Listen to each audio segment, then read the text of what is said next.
Tapi kalau ekspektasimu udah 7, di awal-awal kamu cuman achieve 5, kayaknya goblok banget kan?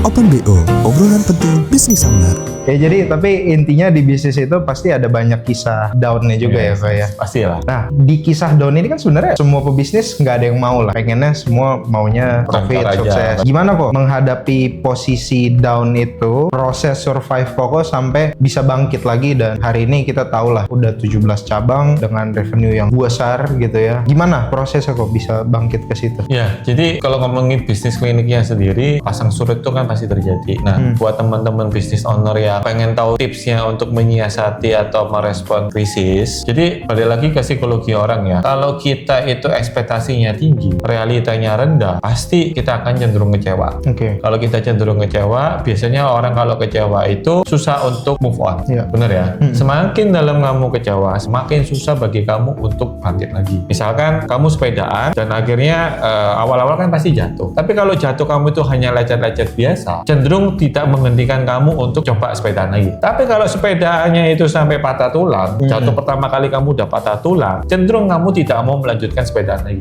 Iya betul. Benar dong? Betul. Nah, jadi bagaimana supaya kamu nggak terlalu kecewa? Jadi kecewa itu kan bila realita di bawah ekspektasi. Iya. Benar ya? Iya betul. Sekarang yang bisa kita kontrol itu realita atau ekspektasi? Ekspektasi. Realita itu kan terjadi, kita nggak bisa ngapa-ngapain. Oke. Tapi ekspektasi itu kan kita sendiri Oke, yang naik oke. turunin gitu. Contohnya kalau ngomongin naik sepeda. Kalau kita berekspektasi kita naik sepeda begitu coba udah langsung bisa lepas tangan, itu ekspektasi kita terlalu tinggi. Iya. Iya. Kan realitanya nggak mungkin begitu coba sepeda langsung lepas tangan. Oke. Realitanya 90% atau sebagian banyak orang pertama kali sepedaan pasti jatuh. Iya. Jadi kalau ekspektasinya kita itu kita nggak mau jatuh, sedangkan realitanya itu jatuh, ini kan gap.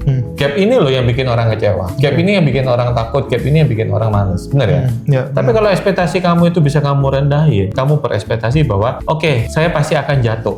Dan begitu kamu jatuh, apakah kamu kecewa? Enggak, karena jatuh ini sudah kamu harapkan.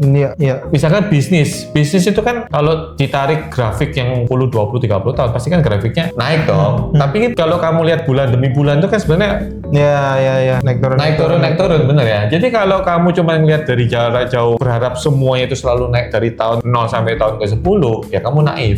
Padahal kan kalau kamu tarik tahun demi tahun atau bulan demi bulan itu kan sebenarnya pasang surut dong, naik turun dong. Nah, jadi ekspektasinya jangan ditinggiin. Oke. Supaya kecewanya nggak begitu tinggi. Kalau kecewanya nggak begitu tinggi, secara psikologis mudah bagi kita untuk bangkit. Oke.